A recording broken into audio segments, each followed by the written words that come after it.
The grand ballroom of the cruise tower was a shimmering cage of power and wealth. 100 stories above the city, it was the perfect setting for the annual Cruise Corp Legacy Gala, and, perhaps, the perfect place for a secret to die.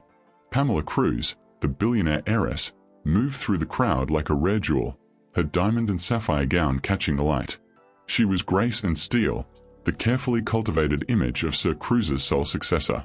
But beneath the poise, a tiny, almost imperceptible tremor ran through her hand as she accepted a freshly poured glass of champagne.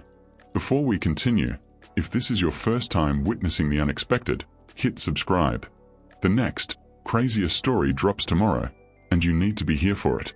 In the shadows, gliding along the marble edge of the room, was Friederike Meyer. Clad in a faded navy uniform and a perpetually damp baseball cap, the black janitor was invisible, a necessary ghost in the machine of opulence. He wasn't watching the party, he was watching the fine details. His eyes, sharp and intelligent, were trained on the discarded remnants of the evening, a spilled drop of wine, a misplaced coat, and a particularly ornate, silver whisk lying discreetly on the service cart near the champagne station, a tool no bartender would use for mixing pre-chilled bubbly. The image of that silver whisk, a symbol of domesticity out of place among the corporate Polish, snagged his attention. The tension in the air wasn't just anticipation, it was the metallic scent of calculated danger. Friederike had been a cleaner here for 6 months, but before that, he had been a field medic in a unit that specialized in asymmetric warfare.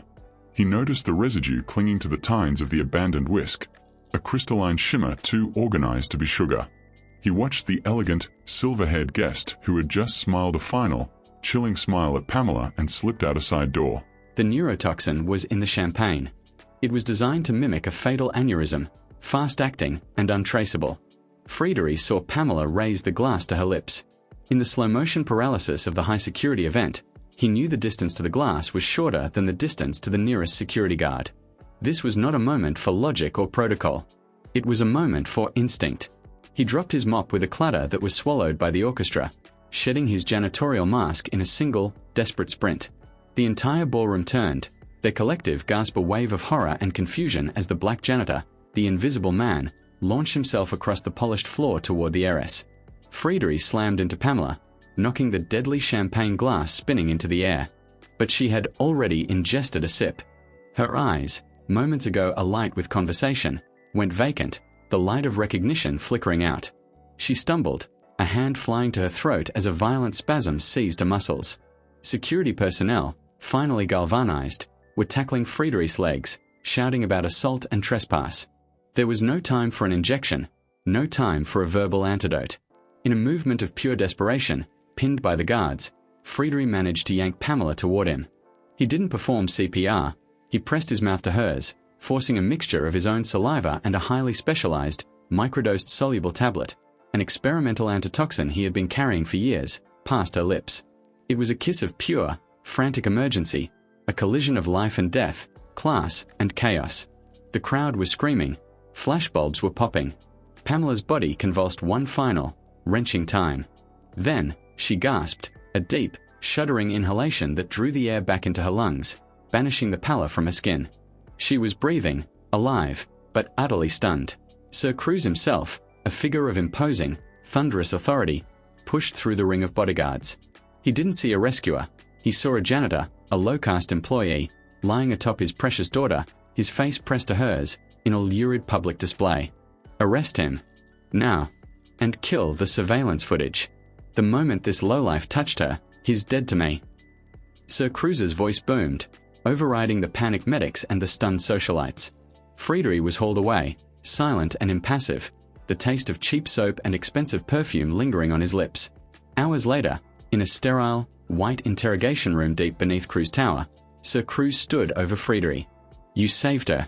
Why? And what did you give her?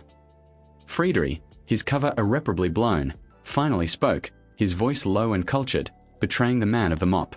She ingested a cocktail of tetrodotoxin and a specific, fast-acting neurotoxin. The only thing that could counter it was a synthesized, personalized antibody. I am a retired special operations biochemist. The antitoxin was in my dental patch. The janitor was a ghost, a brilliant mind in hiding. But the final, most astounding event was yet to come. The medical reports from the clandestine lab arrived, not on poison, but on Pamela's condition. The assassin's neurotoxin was only half the plan. The kiss didn't just save her life from the poison, sir, the lead doctor stammered, his hand shaking. It activated something else.